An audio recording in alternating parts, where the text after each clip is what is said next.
Can't attack what you don't know about. No, I say this.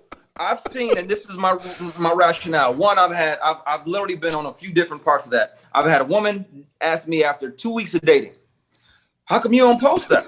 I'm like, because we ain't built. What do you mean? We ain't built nothing. We done been out 3 times and I kissed you on the cheek and walked your ass to the house.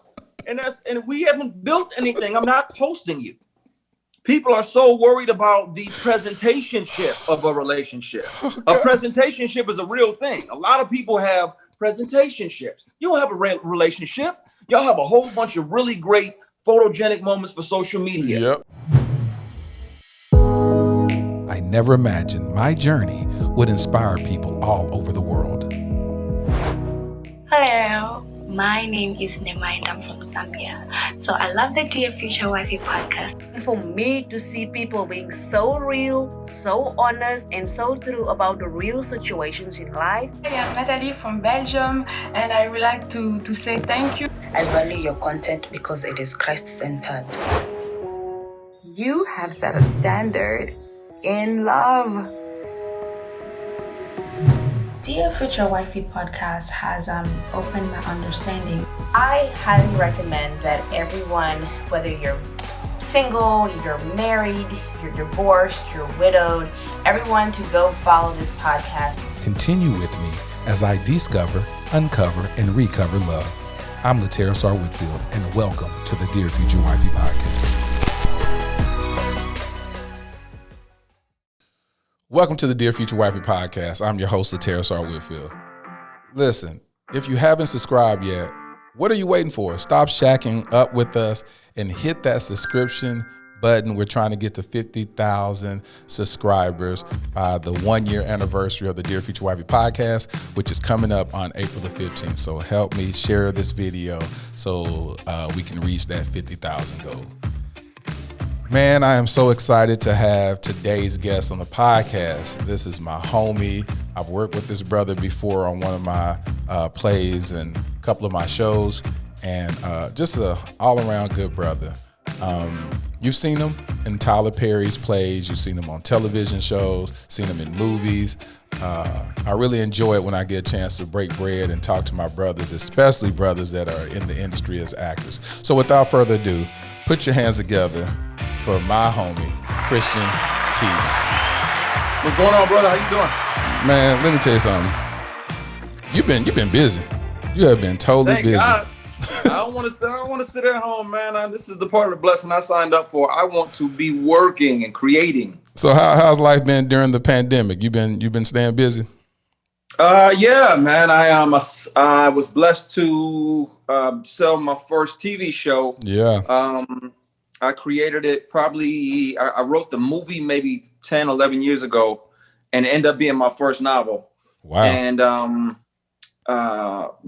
I started shopping it as a show, got some interest, but got a lot of no's, then got a few maybes and got an option a couple times. And then finally a studio was like, hey, we see where you're going with this. We like this. We want this, run that, turn that over. So when was that? When did that get picked up? Say that again. When did that get bought? When did they purchase that? Officially last spring, but I had been reworking the pilot from like fall of 2019. So 2019. So that was a tedious process because the pilot got reworked 6-7 times.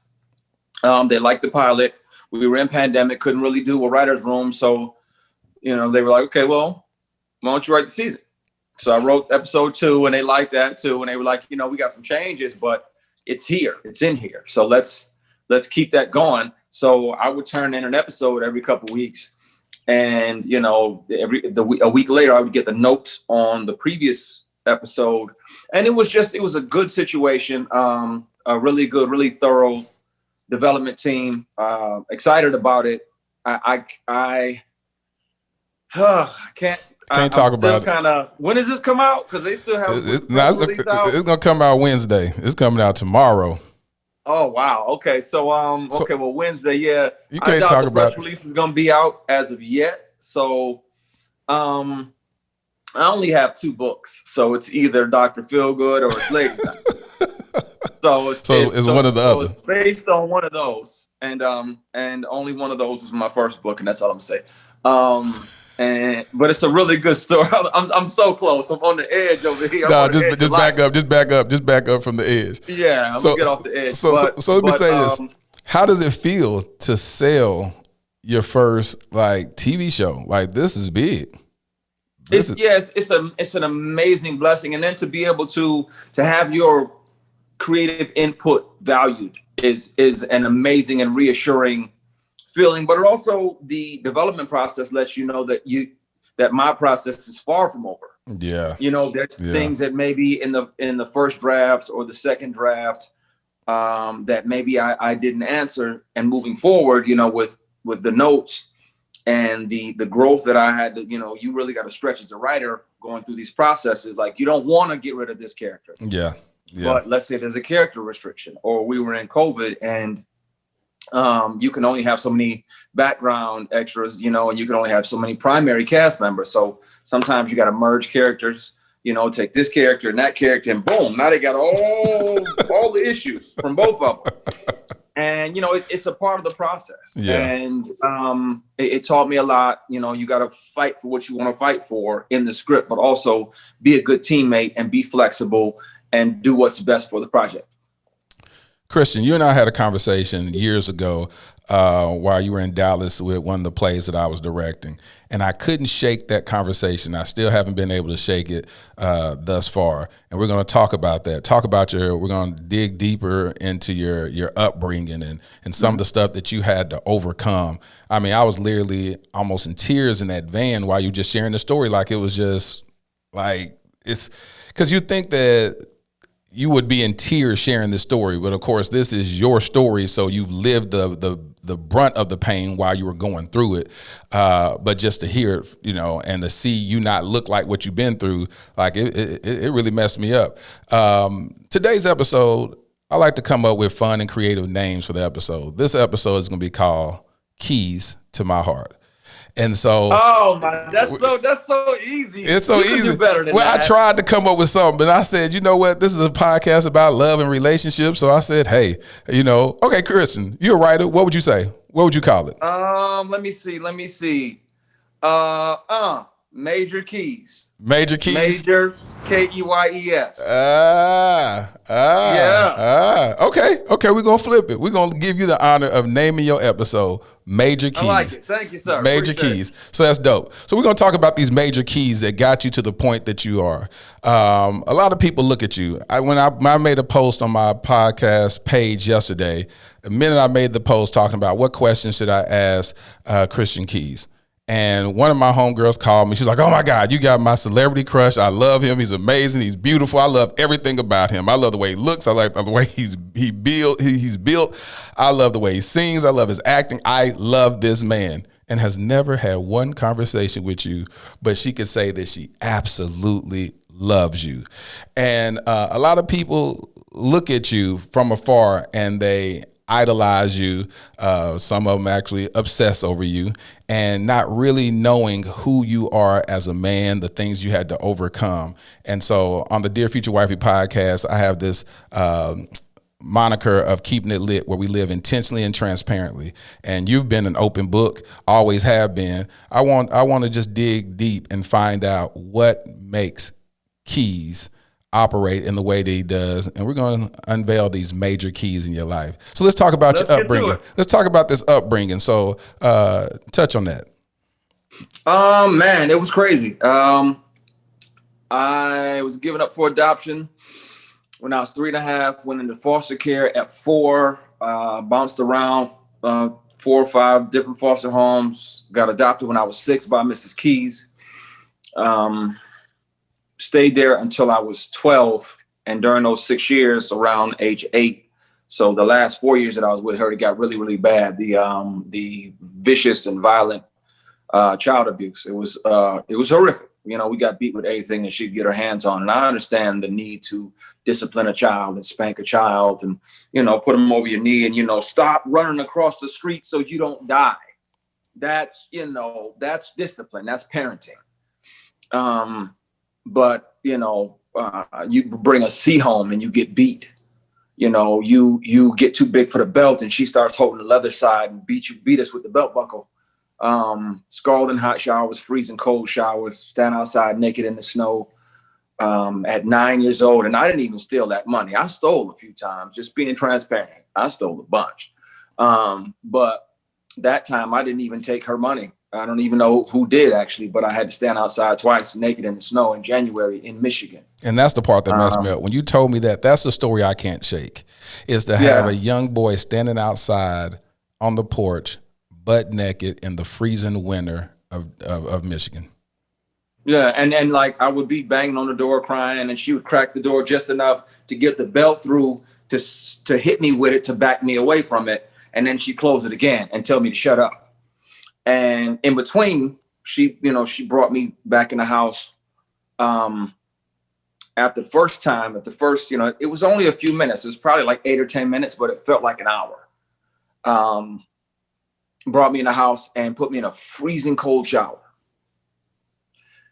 Out of that into a freezing cold shower, and she would stand in the back and spank you underneath the back under the water. I'm already freezing, and she would spank you back underneath the water when you backed out of it. So I got to dry off, then I got put back out there because I still wouldn't admit to it because I didn't take your $10. I'm not folding for that. I've done my share of shit, but I didn't take your $10. Back outside, freezing, and then by then I'm freezing. And so like every 30 seconds, every 45 seconds, I would switch. Like my heels would get cold. So I'd go up on my toes. And then for about 30 or 45 seconds, I kind of let my heel warm up a little bit and my toes would start to get cold because it snowed back there. And so I'd go back on my heels and pick my toes up in the air so they could warm up a little bit. And like, these aren't things that I should have to figure out at 9 years old. And especially being that I didn't do what I did, even if I did figure out a way that this is something you do this is espionage, terrorism, interrogation level stuff. And I go back in the house finally, scalding hot shower. And again, she stood in the back and would spank me underneath it. And I still, like to this day, just being transparent, I can't take really hot or really cold showers. I still have, some elements of PTSD from a lot of that stuff because that wasn't the only time she did that. And so like if the water's too hot or if it's too cold, like it literally messes with my breathing and something psychologically panics still. It's in there now. But thankfully my son never had to deal with any of that, because I was able to heal from most of that before he was born, and then the rest of it, once he got here, because I knew that I never wanted to expose him to that part of my experience. I wanted him to have the good stuff and not. So finally around 12, she had beat me and left the house and locked me in the basement. I picked the lock, got out of the basement. The doors were locked from the inside. So I took a butter knife, cut the screen, hopped out of the bedroom window. She had hid all my clothes, hid all my shoes because I was a professional runaway by then. I started running away at 9. So by 12, I had run away probably 30 times. And like I could stay out. I knew how to, survive on the street for a week or two by myself at 9, 10, 11, 12. I knew where I could sleep, behind Kmart over here. I knew to, get a log, kind of angle the dumpster so to cut off the wind so it wouldn't, be so cold back there. Just stuff that you're not supposed to know that young. I knew I could steal the sheet off of the neighborhood guy who had a Harley. He would always cover his bike with a fitted sheet. Yeah. So I always knew where I could get a sheet. So I'd get a refrigerator box out the dumpster, double or triple that over. So I'd have something I didn't have to sleep on the ground.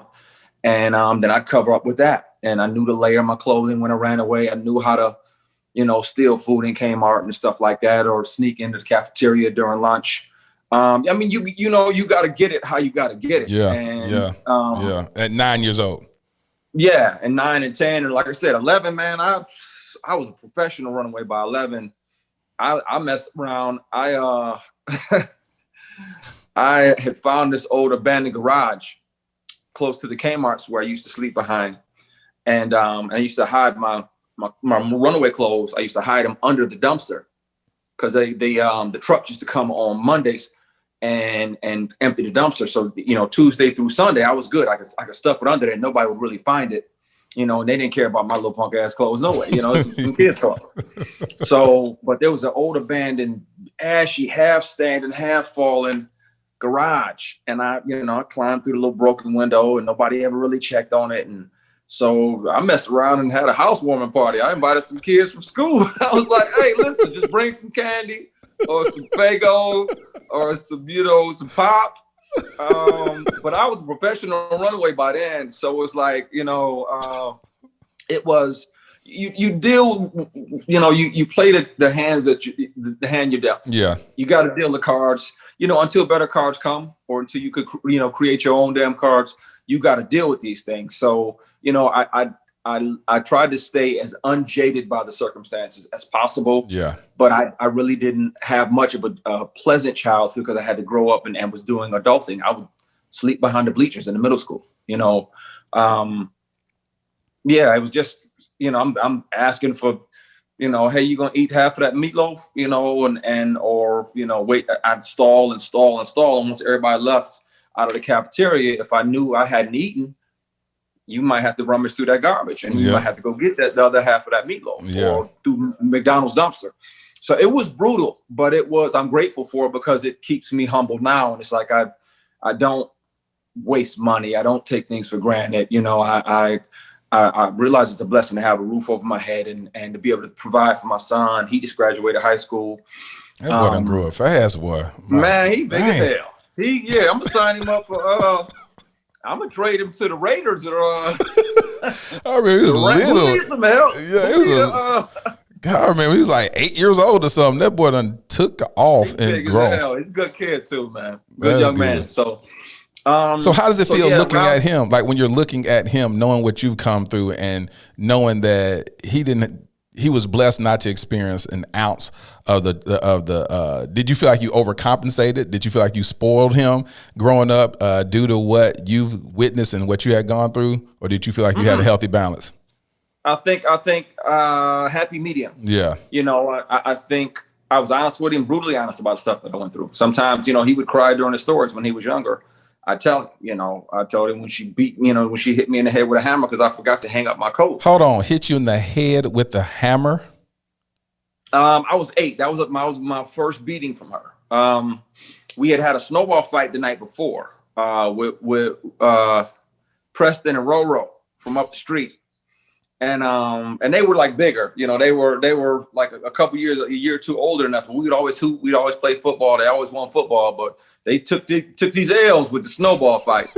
So, and it was me and my brother. And so we came in and we put our coats in the basement and, probably played Atari or something like that. Ate and took a shower and went to bed like we're supposed to. It's in the job description. You're supposed to forget to hang up your coat when you're 8 years old. Yeah. At least once a month. Yeah.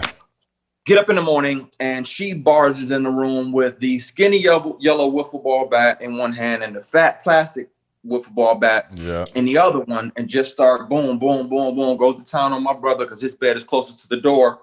And then she makes her way over to mine, and diagonal over here is my bed, and snatches my covers back, and I'm, covering. Wiffle ball bats. Oh, they hurt. Oh, they hurt. They hurt. Yeah. They hurt, but not that. Like the sound is almost word. Like they still hurt. Yeah, they sting. But especially the fat one. The fat one, it made more noise than it did the yellow one hurt. I shouldn't know these things. Yeah.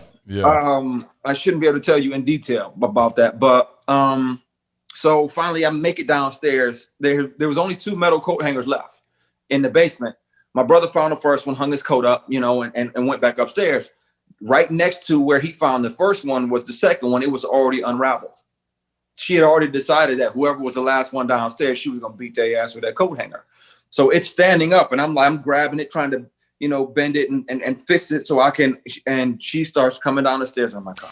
So I just set it down, run around, try to get away from her, try to tire her out a little bit because she was a heavier set woman. And I ran past her finally after she was chasing me around and hit me with the coat hanger. I got upstairs, hid underneath my bed for a little bit. She came swinging the hammer under there, but couldn't really get me. I don't even know where she grabbed the hammer, but I think she was just pissed off because I was running.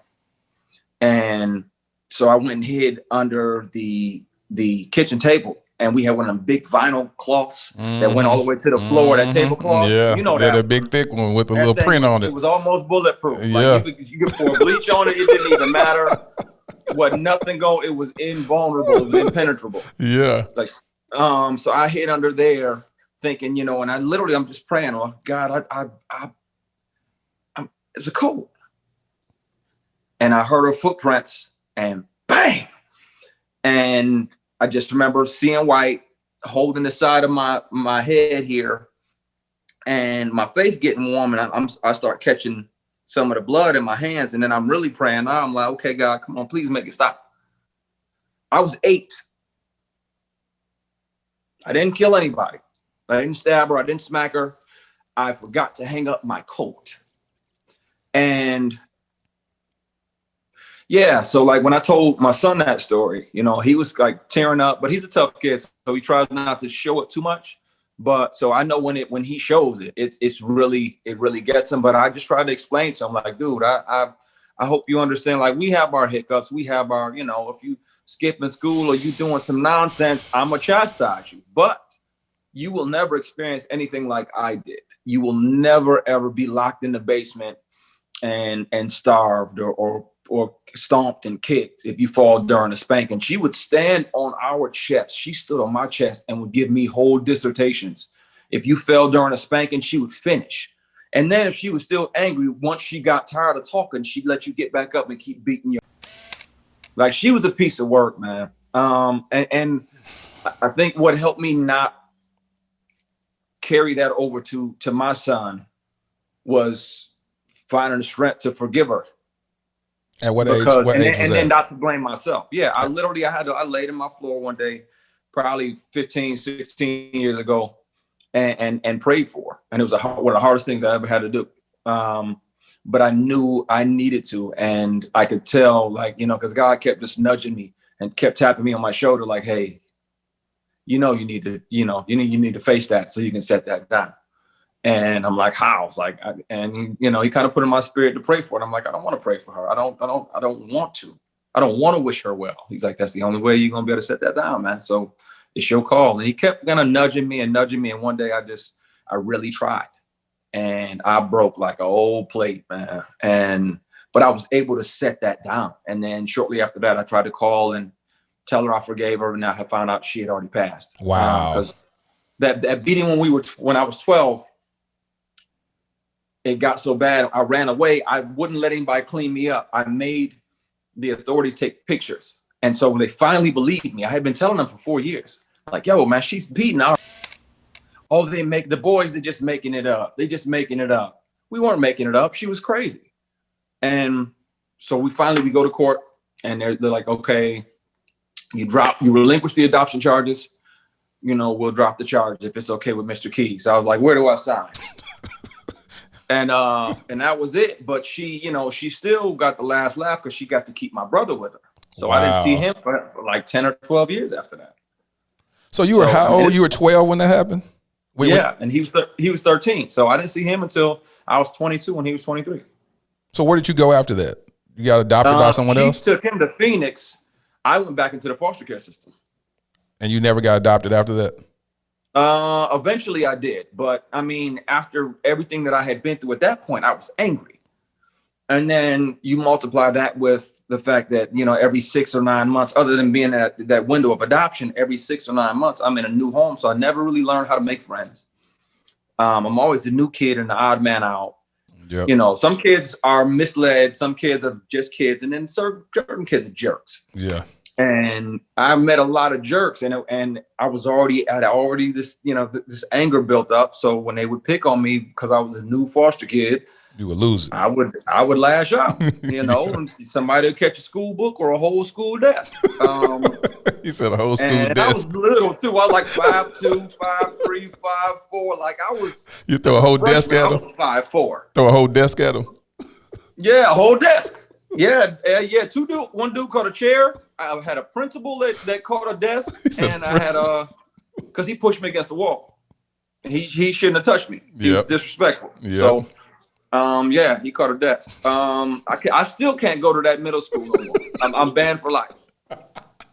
I'm serious. You can't come and speak. You can't come.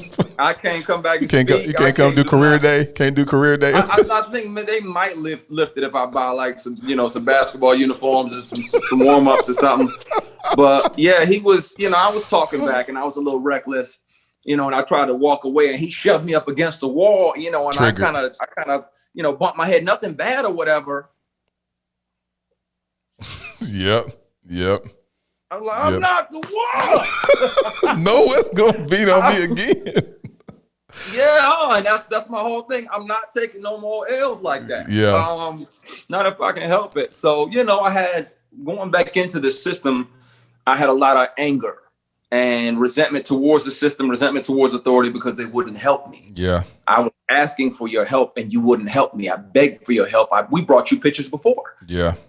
And we told you the stories before and you wouldn't listen. So ultimately, few group homes, few residential placements, boys residential placements, lots of therapy. I didn't participate in most of it because I hated, again, I resented authority, but eventually I started paying attention to some of the things they were talking about, which is eventually why I went into social work when I went to college. But before I got to college, my best friend at the time, my best friend's mom, he had told his mom I was still in foster home, which was the last foster home I was ever in. And she was like, well, you know what? Let's go get your stuff. You can stay here till you go to college. I was like, nah, Miss Johnson, that's cool. Well, she was like, get in the car. We going to get your. I was like, yes, mother. And that was the adoption process. They're still my 25 something years later. They're still my, that's still my mom. And yeah, so it was really, God made sure to, like I definitely had a Job season or two.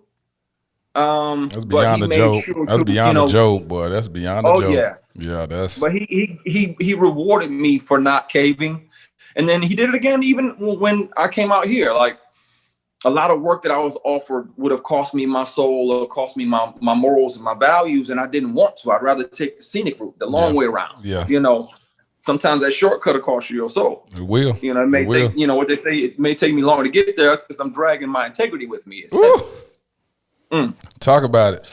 Yeah, but it's facts. And so I almost quit in 08, right around the time I did the first play with you, maybe a couple years later after that. But I almost quit in 08 because that work, there was things that weren't right tied to the work that I was being offered. And I didn't like that. Yeah. And I wasn't willing to compromise that. So I had to walk away from some stuff. And I think what that was, him kind of letting him see how I would handle certain things. And if I would cave and go after the glittery, hey, you can have this house, you can have this bit of money. If I can do this, you can do this. I can do this. You come over and read this in the middle of the night. No, sir. All this other stuff. I think that was just God, checking to see. I think it was another Job season. And once I didn't collapse, and once I did continue to give him credit, even during those dark times, where I only had a month's rent in the bank, and was like, he made sure to continue to provide. I never completely went without. It came close, dangerously close a few times, but he never, and being that I didn't, he really started like, boom, boom. Okay. You know what? I see you can handle it. You ain't going to flinch. I got you. You're going to do right, by people. You're going to do right by projects. You're not going to take advantage of folks. And now he'll just park the blessing truck in front of my place and just be like, just put all of that in there. So we didn't pop out about 2020 or 2019. Did it just start the overflow? I call it the overflow. Oh, no, man. 17. Oh, 17? So you've been in it for a minute then, huh? Yeah. You've been in that overflow for 4 years. Whole super blessing season. I think I started to get in a groove and I started to really feel like I belong here. Yes. And I think that's a part of it. It's not a false it's not a false sense of confidence. It's knowing that I did the work at home to prepare for this, that I deserve to be here because I appreciate it and I treat it good. I treat it like what it should be treated. Yeah. And every single time I get to somebody lifts me up or gives me credit, I remind them that that's Big Fella doing this. Yeah. That's not me doing this. Yeah. I am a passenger on this trip, and he's got the GPS situated, so I'm going where he say go, and I want to be in whatever part of my life he's blessing. I want to take a residence over there. 2016, 2017, I started booking. Supernatural show, which was probably one of the biggest shows and one of the coolest characters I ever got to play. He was an archangel and he had power, so I could wave my hand and throw you 30 feet across the room. It was amazing. Like, he could fly and blow stuff up, and it was so cool, man. That's dope. And I would watch it, and they would watch my choices, the stars of the show, and they'd be like, yeah, man, hey, I like your choice. The positive, the little things, the intricacies. So a lot of people don't know what that means. You used an acting term, which is, you said a lot of the stars would admire your choices. Explain what that means when you say your acting choices. That's where let's say you're mad at somebody, let's say we're in a scene and you're my attorney and you're supposed to, handle these business affairs and make sure to dot all the I's and cross all the T's, and you haven't. And you're there it is. About to, let's say you're about to go over the paperwork again, and I just found a whole bunch more inconsistencies that you need to fix, and this should have been on you in the first place. And you looking around and you don't have a pen. I can give you this pen 20 different ways and say what I need to say without saying anything. There it is. I can roll it across the table because I'm irritated with you. I can set it down and look you dead in the eye. Yep. Basically, like, you screw up again, you're fired. Yep. I can, if I'm really out of pocket, I'm just a shady person, I can hit you in the chest with it. How you don't have a pen? I can, get out my office, get your own pen. There's so many different choices to make. And I love watching various actors to see their choices and to try to figure out what's behind that choice. Yes. Because it informs me and it teaches me how to continue to shape my process.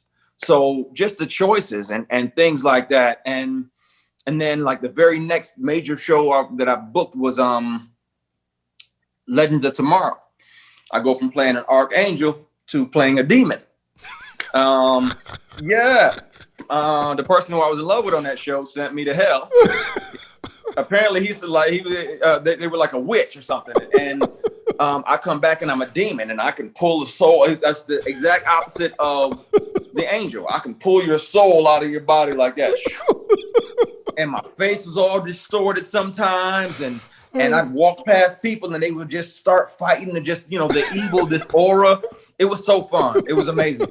And just those things and learning to be fearless within the confines of the scene, fearless with my choices, fearless with my presentation, but also able to make the adjustments that our directors give us. Yes.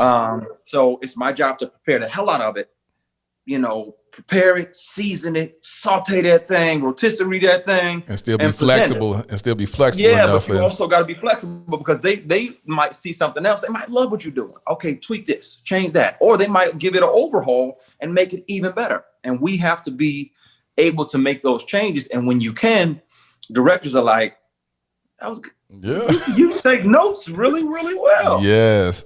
Yes. So those things like that really started to help. And then I booked In Contempt, which was my first series regular in 2017. And that was a lawyer show. I'm a big fan of, Law and Order. So to play an attorney and give those big speeches in front of the jury, in front of the judge, and argue with the judge, and Your Honor, you know good and damn well. Watch it, Charlie Riggs. Yes, Your Honor. And just little, like, choices.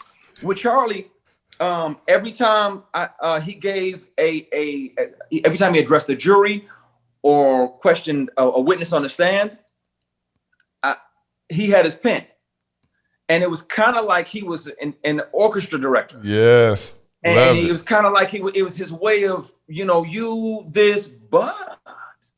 he was painting a lot with it.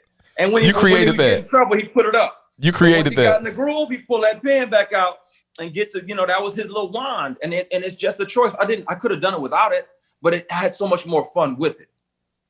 So yeah, it was it just snowballed from there to 2018. Again, a little more supernatural and a couple other shows. And then 2019 slowed way, way, way down. And I'm like, okay, what am I doing wrong? I don't understand, because I've been kicking butt and giving you all the credit. Why am I not working? And we had a little powwow. Yeah. Yeah. And I was respectful for the most part. I still apologize. I'm sorry for anything I said that was out of pocket, sir. But what it was he was slowing down my acting work, so that way I would pay attention to, I would go back to a lot of the intellectual property, a lot of the content that I had created that I wasn't watering any of that. I wasn't paying it any attention. And he was like, hey, okay, I've been blessed in this area of your life. I'd like to bless this one. So we're going to slow that down. I don't understand why you slowing it. We're going to slow that down. I got all this time. Whoa, such and such calls me and is like, hey, you've been on me for a couple of years about pitching me some stuff. It better be good. Let's set something up. Go in there. They love 2 shows. They buy 1. So it wasn't, God is a genius and a comedian, bro. He knew exactly, let me slow your work down, let you get the show off, so I can make room for reinvigorate you to pay more attention to your other visions that I've given you. Yes. Your other creations, your other books, your other scripts and stuff that have already been written. And then now my acting is picking back up. So yeah, it's all by design. In the middle of it, a lot of times we don't, when a GPS is rerouting, we don't know what the heck is going on, but he knows what he's doing, man. So I don't trip on it no more. Man, that's what's so dope about it. And to go back on your upbringing, I don't know if you know this or if you knew this, but I adopted a young man about a year ago in foster care, Armani, and been through a lot of similar stuff that you went through. And I remember during one of his outbursts and one of his rage moments, I thought about the conversation that you and I had about your upbringing, and I was just like, okay, God, I'm dealing with the pain. I'm dealing with the trauma. And they teach us all this therapeutic fostering of not like even how the principal grabbed you and pushed you against the wall, to teach us as parents to stay away from that type of stuff because it will trigger that kid to a whole nother level. Mm-hmm. And so you don't want to catch a death. You don't want to catch a death. Don't want to catch a death in Jesus' name. So to avoid that at all costs. But I remember it was this odd moment that I had with him, and I said, my mind went all the way back to that conversation that you and I had, and I was like, wow. And then I always tell him about his purpose. I tell him about, and I can't wait to hear his feedback on this episode. And because I think this is going to add a lot of value to his life, to see somebody like you who's gone through some traumatic stuff and you overcame it. And here you are here to talk about it and not allow what you've been through to take you out. What does relationships look like for you? I mean, like I said, a lot of women look at you and they're enamored with you or whatnot. Do you want to be married one day? I do. I want to be married. I say this all the time. After marriage, I want to shoot the club up and have at least one more kid. And I ain't playing. He said shoot the club up. But after marriage. After marriage. Amen. I've never been married. In TV and film, I've been married like 3 times. I be sweating bullets. They like, hey, Keys, you're not really getting married today. Shut up. This is my big day. And it's stressful because I'm trying to make it real. He says my big day. He says my big day. Have you ever been close? I absolutely want it. I absolutely want that. It's just got to be the right thing. I'm all for somebody being my biggest fan and allowing me to be hers. But that can't be it. It's gotta be some foundation. It's gotta be a wine cellar under that thing. It's gotta be some concrete, and the foundation has to be, friendship, trust. It's gotta be somebody with a belief in somebody greater than us. Yeah. I'm not knocking atheists, but I couldn't, seriously date one. Yeah. Because, I need to trust that your decisions are governed by somebody, you're accountable to somebody bigger than us. There it is. I can be in the Netherlands shooting a Marvel movie knowing my wife ain't back here, shake that, make that booty pop. She ain't back here throwing it back for somebody else. She holding it down for me. You know what I'm saying? I'm bringing these Marvel checks and these DC Universe checks home. You can't, I don't need you doing the WAP and the Bust It and the all Bust It challenge. Yeah, chill out. That's we married. That's mine.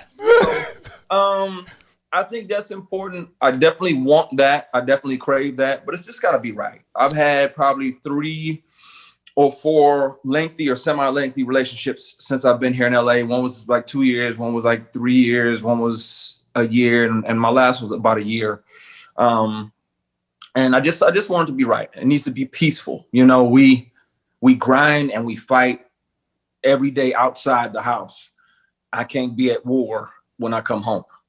My relationship needs to be my place of peace. Let me tell you this. This is interesting that you said that.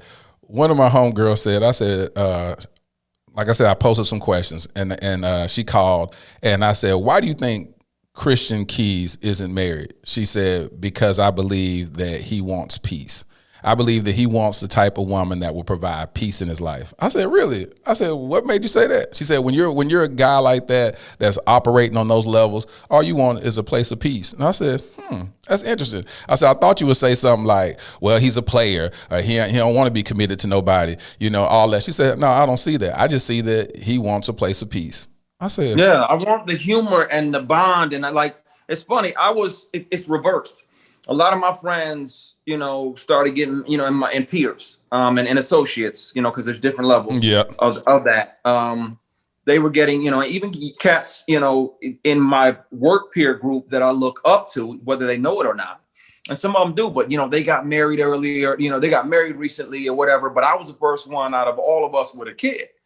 So, I couldn't do certain things, and that's fine because my son's my priority. Yeah. But I wouldn't be able to do certain things because they're at Big Bear with the wife, and and this, that, and I had to miss out on a lot of stuff. And now a lot of them are having kids and catching up, and we're having father conversations because they know Uncle Keys got a lot of the experience.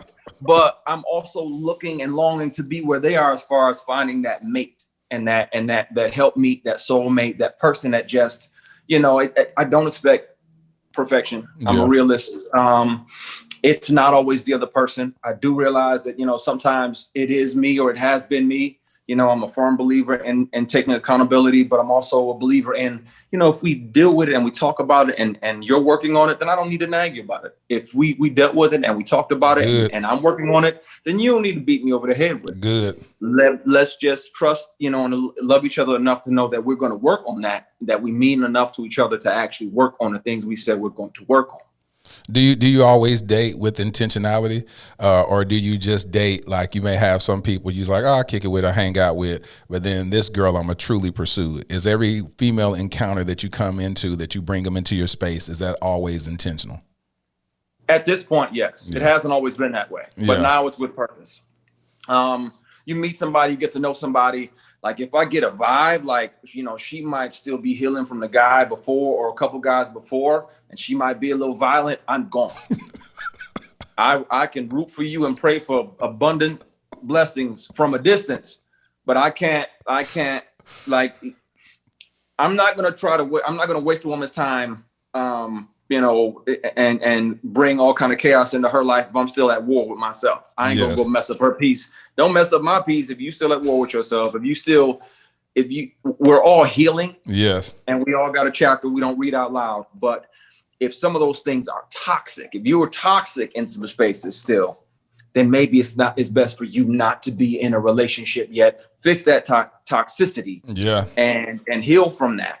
And lay on your living room floor and pray for whoever you need to pray for and set it down and stop picking it up. But back then, even as recent as maybe 5-6 years ago, I would do a little bit of both. I'm a relationship person. So I prefer to be in a relationship. I'd rather teach my person how to be everything I want them to be. And I'd rather her teach me how to be everything that she wants and needs me to be, not change me and not change her, because we're not gonna, I don't want to change the things about you that made me fall for you in the first place. There it is. I just want you to, I just want to make sure that I can communicate my languages and the things that are important to me to you, and vice versa. I provide a safe space for you to set all of that down and walk me through that, through experience and through talking and through friendship and through time. And now it's purpose. If I don't see it going nowhere, if you just got measurements and a cute face and hella followers on social media, that's cute. You know, you can get a church hug. I'm gonna keep it moving. I ain't got time for that. One of the questions someone asked, would you date someone outside of the industry? Absolutely. My last girlfriend was in marketing. Okay. Yeah. Yeah, she amazing Black woman. DST, matter of fact. She was a Delta. And we're still cool. You know, we hit a pocket where things weren't flowing like we felt they should. And she felt unhappy. I felt unhappy. And you know, the same things kept coming up. And it's like, if we aren't going to make any progress or any changes, then this isn't something that should continue. We should stop. Do you believe in long distance relationships? It can happen. I mean, I'm gonna have to, because, you know, if let's say I get married and you know, we're living in LA, again, if I'm in, you know, Amsterdam somewhere, you know, filming, that's at least for the month or two that I'm there. I'm talking about meeting them that way. You in LA, you got a chick, you met her on the gram, and she lives in New York. Would you entertain that relationship? Barely. If I actually met her, perhaps that'd be tough, though. I doubt it. Yeah, because it would have to be some hella chemistry. But as far as like meeting people, I'm very apprehensive about meeting people on social media, just in general, because it's a lot of trolling and catfishing and stuff. So when you're talking about like meeting people on social media, because of course that's the access. You got tons of followers. I know your DMs stay lit. I mean, can I assume that? Can I assume that your DMs you get tons of DMs from women? I'll say this: women aren't as aggressive with me because I don't present that. I don't do the gray sweatpant challenge, and I can, but I don't do it. And I don't put that energy out there, that raw sexuality, because at this stage in my life, I want to be seen for what I'm passionate about. My activism, you know, my passion for foster care, group home, kids, you know, providing for future generations, my love for my son, and the pride of being a dad, celebrating everything and everybody, Black and brown, and female, and you know, fighting for people's rights and for my craft, my skill set. I want to be celebrated for that. And then when they get to the show and they, you know, they happen to see a love scene, and that Emma is still built like Captain America. Damn, you know, I'd rather it be that than, you know, ooh, I'm working out. Ooh, I'm working out. Ooh, I'm naked. Ooh, I'm shirtless. Ooh, I got my towel. I'm showing half my cheek. Yeah, I'm gonna have my cheek, and I'm only covering my junk, and I'm gonna post it on the gram. I'm a grown man. I found a great chest hair recently. I'm too old for that mess, man. I'm not doing that. Anybody who can get them naughty pictures, it's gonna be a future wife. She can get all of them. She can get all of them. Oh my God! So that's interesting. Now, earlier in your career, I mean, you've had some women that have been quite aggressive in your life, haven't you? Yes, yeah. And even every once in a while, still, like in the DM, you get out of every 100 women that might DM me, one will be sexual. I mean, would they send would they send nudes to you? Oh yeah, it'll be an areola or something. You know, it'll be a little areola moment or something, like bloop, I'm a fan of your work, and I'm like, okay. I'm still not responding to that though. It takes more than that, you know, to pique my interest. Not that I need to see additional body parts, but I don't need nudity. Isn't gonna make me be like, ooh, let me. You know, that's not gonna do it. But most grown women will be like, you know, hey, we should get coffee, or you know, I think you're attractive. You know, I think we have things in common.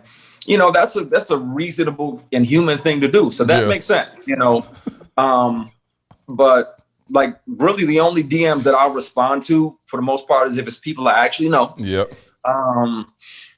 Or like people talking about, you know, thinking about committing suicide, or, you know, a young lady had lost her mom, and she reached out and she told me that like the last 2 months before her mom passed from cancer, she was listening to I'm All Right, a song of mine, every day. And like that, one, it reminds me that I'm in my purpose. Yes. And two, you know, that's what you do it for. That's worth it. That brought a tear to your eye, didn't it? That got you teary-eyed, huh? Oh my God, we gonna have to change the subject now. Because it's a powerful thing, but it's the same. I'm All Right is the same song that helped me not quit acting.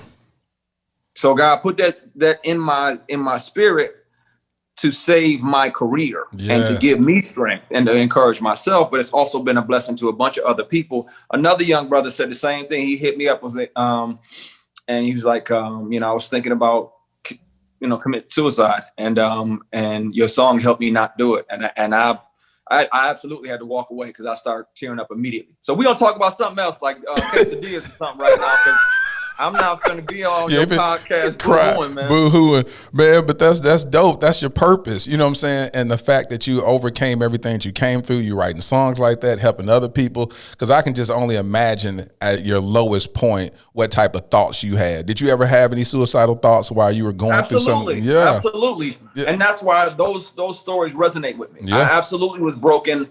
And I used to refer to myself as, you know, damaged goods. So like when the pretty girl would want to talk to me, I would be like, I would talk myself out of it, or I would sabotage it because I thought I was damaged goods. I thought I wasn't worthy of love. Even as a young adult, even at 20, 21, 22, 23, 24, I didn't think I was deserving. So I would mess up, you know, good relationships, good situations, you know, because subconsciously I didn't think I was deserving of love. I was still believing the BS that was beat into me back in the day, as opposed to realizing who I am, who he made me to be, and taking that power back for myself. There it is. There it is.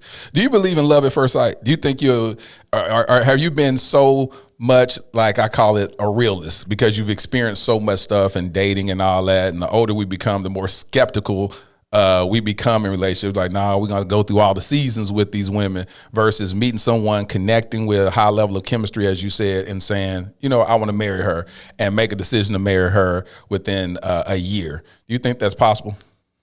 I think it's possible for your soul to recognize another soul that first meeting, and for those souls to start to connect some. And that's heavier than that's, you know, that's in that infatuation phase, but that's way heavier, and that's grounded in something bigger. So I think that's a possibility. I've never fallen in love right away. I've been like, wow, and had a crush or been infatuated, you know, right away. But once someone's soul starts to get me, then I'm in trouble. But then I'm still going to move with intention. I'm still going to move purposefully. You know, I'm still going to handle it the way that I feel like it needs to be handled at this time, for both our sake, for hers and mine. But yeah, I think that's that soul introduction. That's a real thing. Yeah, it is. But I think that's more so. I think what people confuse, and I won't say it's not possible, but the only thing I've ever experienced is that those two souls, like, hey, wow, okay. That makes me want to get to know you more, and find out more, get past this attractive aesthetic presentation, and get into who you are, and allow you to get into who I am, and to see if we can give each other peace, because that's absolutely one of my languages. See if we're gonna have some organic humor. See if we're gonna have a good flow and a good vibe, and yeah, for me, it's, you know, that's just my process. It's not saying it's right, but it's right for me. No, that's all we got to talk about is what's right for you. Because at the end of the day, we all have our own journeys. But do you think that's possible to achieve within a year, for you to make a decision and marry somebody to, like my boy Kenny Lattimore? He just celebrated his anniversary yesterday, and I went out and shot his wedding last year. And from the day he met her to the day they said I do, it was a year. almost to the date. Do you think that's possible for you to be able to meet someone and within a year marry them?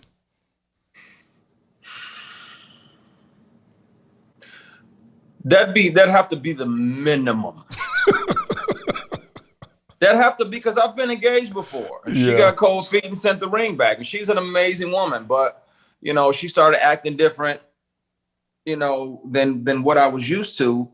And instead of telling me from the gate, hey, I'm not ready for this. Let's keep our relationship going incredible like it is. Yep. And put the ring in the drawer, and then I'll get it out when I'm ready. That would have been a better discussion, but clearly she wasn't, God didn't build her for me. Yeah. So it wasn't supposed to happen, but, and I hope she's happy wherever she is, but I'm not at this point. I've been, and that was a 3-year relationship, and then I had another 3-year relationship, and a 2, and a couple 2s, and a 1 and a 1.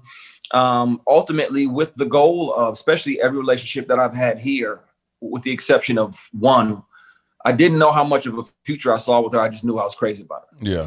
But the other 3 real relationships that I have had since I've been here in LA, which took up basically a good chunk of the time that I've been here. Yeah. That was with the intention of eventually getting married. That's good. So when you date, like you for real about it, you saying, I don't date a woman unless I see a potential in marrying her. Yeah, I mean, I like, if we're going to officially date, like if we go, I get, people will hook you. Hey, my home girl is single, and she's she be hiking and stuff like you do too. One of 2 things will happen, in my opinion. And what's funny is, you want to make God laugh, tell him your plans. But facts only. He'd be like, "Oh, that's funny, Christian. That's what you have in mind." Yeah, okay. Yeah. And we get off this interview, and you go meet somebody. Next thing you know, I'm getting married in 90 days. Be like, Christian, what just happened? What just happened? Yeah, no, please don't. I rebuke that spirit. Don't. We're gonna take our time in Jesus' name. In Jesus' name, amen. I'm not looking for that. I feel like I'll focus on work, and again, continuing to focus on the area of my life, or the areas of my life that God's blessing. And it'll either be revealed to me that I know her already, or I'll meet her. And that'll be that. But if I'm in my purpose, then either that reckoning, the awareness of the aha moment of her being aligned with that purpose for the next 40 or 50 years, it'll reveal itself if I'm in my purpose, or I'll meet her if I don't already know her. Then one of the 2 will happen though. That's good. That's good. I mean, like I said, don't get no realer than that. And so it's interesting. I love the fact that you date with intentionality. You say, listen, this is how I move. I ain't got no time. I'm too old to be sitting up here having girlfriends for 10 years. And I'm not knocking. I'm not a disbeliever in the year thing. Yeah. I just know that, the people can hold up a good presentation or a good facade for a good 3 to 6 months. So that's what I'm saying. A year, we got to take some trips.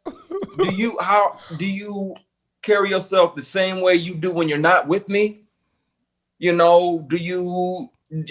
you dress like you used to do with Freaknik? Now that you have a whole man, you went back to Freaknik. Yeah. Boy. Do you have naked on social media all the time? That's your preference as a grown woman, but I also feel like some women, the kind of woman that I want to be with, women adjust that sexuality and the visual presentation of it somewhat based on where they are in their life. If they're single and happy, if they're single and looking, if they're kind of sort of dating, if they're interested in somebody, if they're officially in a relationship with somebody, if they're engaged, if they are married, and if they're happily married. I think there's layers and levels to it, and a lot of times you can tell. You can tell, not always, but sometimes you can tell where a woman is simply by how intentional her presentation is. So, and it's not to judge, but it's like, oh, you know, you can tell sometimes by the way a woman walks, and she don't even acknowledge you. She is happily involved in a relationship, and you can't do nothing but tell her she dropped her sunglasses or something. Ma'am, yeah, I'm not interested. You dropped your sunglasses. You dropped your damn glasses. You know what? The hell with your glasses. You can tell sometimes by the way a woman carries herself that she is not interested in any menial, random relationship. She's happy. So address her on that level. When I say you hit the nail on the head, that is so true. You see somebody walking at the Smoothie King, you be like, she didn't look your way. She didn't she's just focused. And it's like, and you wonder like what her story is. And it makes you very intrigued, because if she is single, she is so satisfied being single, and if she's married, she's operating a high level of integrity where her eyes only focus on her husband. You know what I'm saying? So as men, I don't think women recognize that we as men, we see that and we value that and we honor that. So that's a no, we do, and it's the same. Like I'm different if I'm single. You might get more of a hug. If I'm dating somebody, you getting a church hug. Unless you're a family member, you getting that. You got to get the jump. You got to move the jump away to the side, and you kind of give them that side thing here. You got to get the junk out the area though. You got to move the junk, and that's me. So don't take it personal. But ain't no lingering, ain't no, you can't be, I can't let my female friends be keying and rubbing on my shoulders or something. You so funny. That don't happen if I'm dating. And we can't, okay, all right now, cut that, gonna get me in trouble now. Get me shot at. So yeah, it's I think behavior changes on both sides when we decide to commit to whatever it is that we're ready for. Christian, I'm over here dying. Church hugs are a real thing, man. They are. They so real. He said, "Move the junk out the way." Got to scoot the junk over. Christian, listen, I'm proud of you. I'm glad of I'm proud of everything that you're accomplishing. I can't wait to the day I see. Hold on, before I say this, when you get into a relationship, at what point would you post that woman? Is it at the engagement, or you gonna just hit people over the head and say we married and post a picture? On the wedding invitations. Can't attack what you don't know about. No, I say this.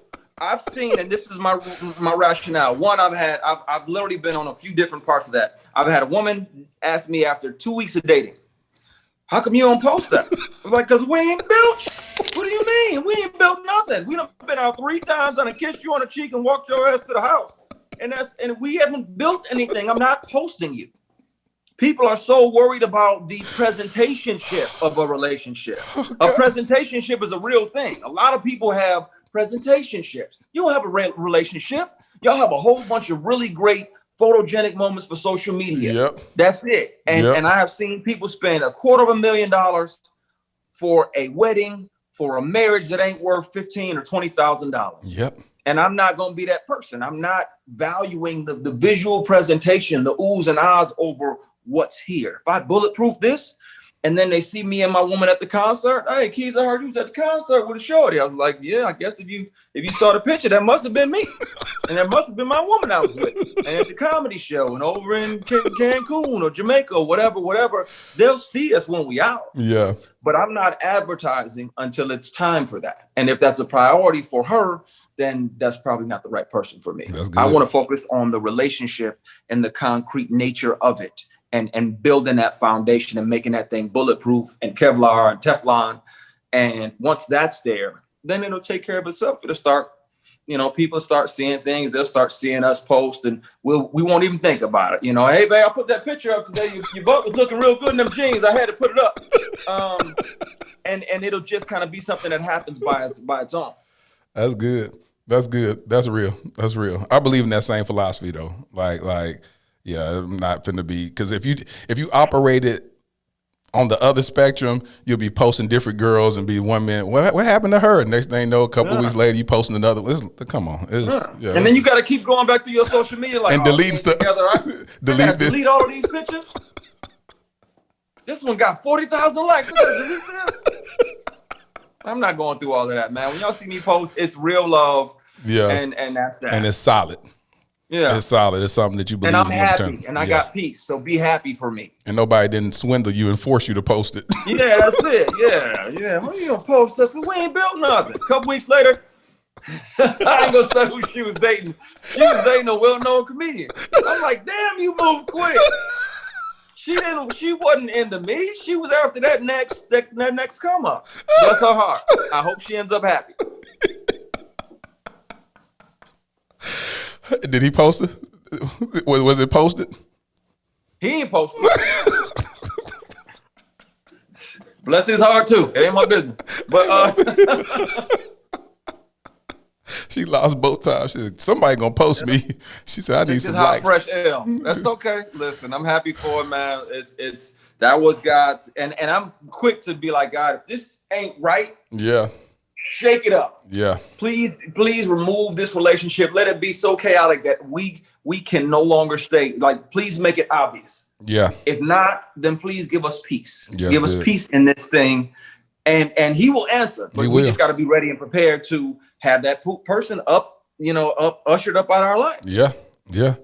That's good. That's good. Well, Christian, thank you for showing up as your authentic self, as you always do, man. I really enjoy speaking to you, brother. I'm proud of all the accomplishments that you've accomplished thus far, and everything that God is going to bless. He's going to definitely bless the work of your hands. He's already doing it. Again, much love to the project that's going to come out on one of the books adapted into a TV show. Looking forward to find out which book that is. It's one of them. Ladies' night. It's ladies' night. It's like ladies' night. I already know it is, because that right there look like it's gonna be something. Look like it's gonna be something. Yeah. Gonna be trouble. It look like that's about to be something. Man, listen. Without further ado, give it up to my boy Christian Keys. Man, thank you so much, man. Good having you on the Dear Future Wifey podcast. Appreciate you having me, brother. Talk to you soon. Dope. Discover, uncover, recover love with the new Dear Future collection. The journey starts from within. Let your inner thoughts find freedom on the pages of this richly hued Dear Future Blue Sapphire Edition genuine leather journal. It features a cross-stitched spine and luxurious cording to bind your deepest insights. A great accompaniment is the Dear Future Luxury Bamboo Fountain Pen. There's nothing more intentional than the writing process of a fountain pen. This is an elegant writing work of art. Join the thriving community of fountain pen enthusiasts and purchase one today. These exclusive items and more are available at dearfuturewifey.com.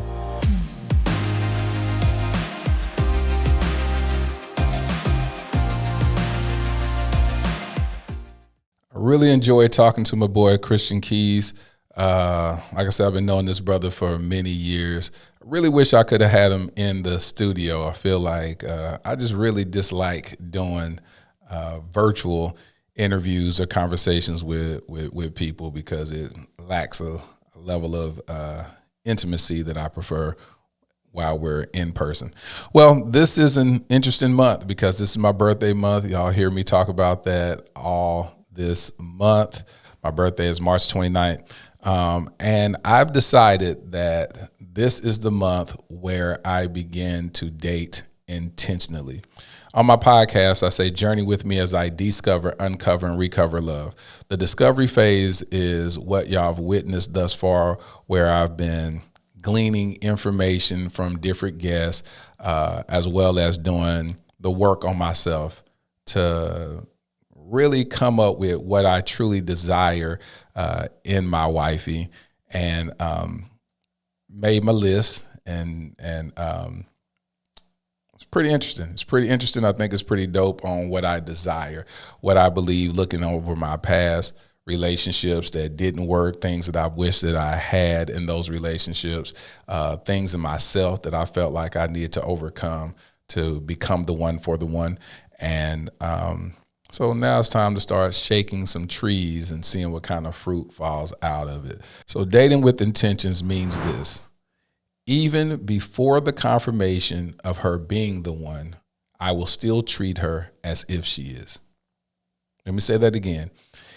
Dating with intentions means even before the confirmation of her being the one, I will still treat her as if she is.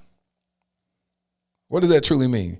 That means that everything that I do, the way that I will move, the way that I envision our relationship starting out, even just in the get to know you phase, that I will treat her with honor, respect, and I will treat her as if I'm courting my wife before it's confirmed that she is my wife.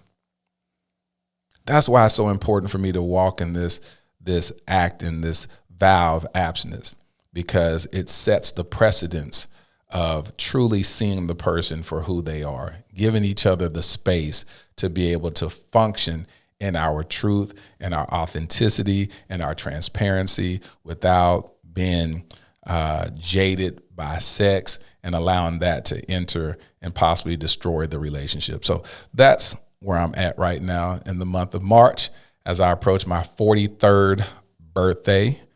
And I'm just looking forward to seeing what God does. So I'm totally submitted to his will.